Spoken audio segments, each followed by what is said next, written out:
Committee Room 29, sound.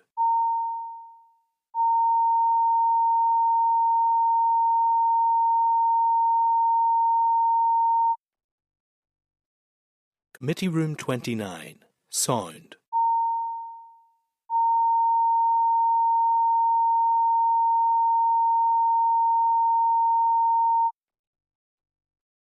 Committee Room 29, sound.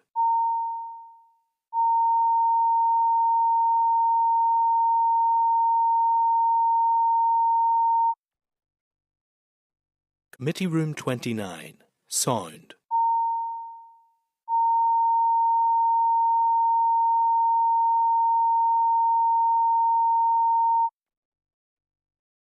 Committee Room 29, sound.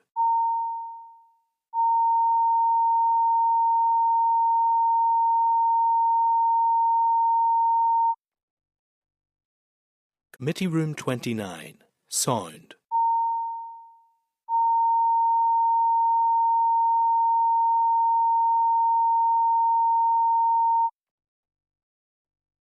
Committee Room 29, sound.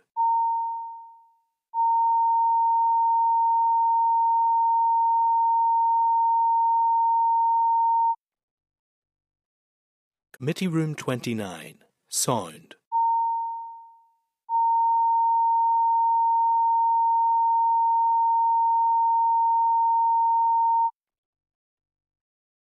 Committee Room 29, sound.